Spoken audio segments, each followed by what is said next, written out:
తిరుపతి యాత్రిక నగరంలో రెండో రోజు కూడా పెట్రోల్ కొరత వాహనదారులను తీవ్రంగా బాధిస్తోంది.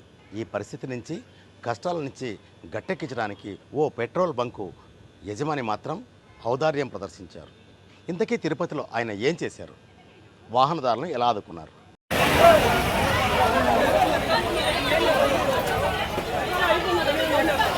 నమస్తే, నేను యశస్వి భాస్కర్రావు. మీరు చూస్తున్నది the federal Andhra Pradesh. Israel Iran యుద్ధ వాతావరణం నేపథ్యంలో 54 రోజుల తర్వాత ఆంధ్రప్రదేశ్లో ప్రధాన నగరాలతో పాటు జాతీయ రహదారులపై కూడా ఉన్న పెట్రోల్ బంకుల్లో ఇంధన కొరత ఏర్పడింది. ఆదివారం ఉదయం నుంచి ఈ పరిస్థితి తీవ్ర రూపం దాల్చి పెట్రోల్ బంకుల్లో నో స్టాక్ బోర్డులు కూడా కనిపిస్తున్నాయి. ఉద్యోగులు కూడా ఇక్కట్లు పడుతున్నారు. ఈ పరిస్థితిని గమనించిన తిరుపతి రూరల్ మండల పరిధిలోని ఓ పెట్రోల్ బంకు యజమాని మాత్రం తన ఔదార్యాన్ని ప్రదర్శించారు.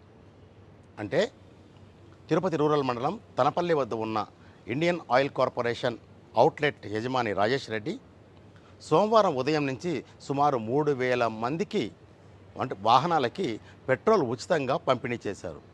ఇది ఎందుకు ఇలా చేస్తున్నారని అడిగితే, వాస్తవంగా ఆయన రాజకీయ నాయకుడు కాదు, ప్రచార ఆర్భాటం అంతకన్నా లేదు.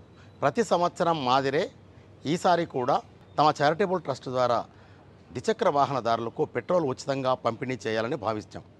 కానీ అనుకోని ఉపద్రవం వచ్చి వాహనదారులు తీవ్ర ఇబ్బందులు పడుతున్నారు. అందువల్లే ప్రతి ద్విచక్ర వాహనానికి 2 లీటర్ల పెట్రోల్ ఉచితంగా పంపిణీ చేస్తున్నామని రాజేష్ రెడ్డి చెబుతున్నారు.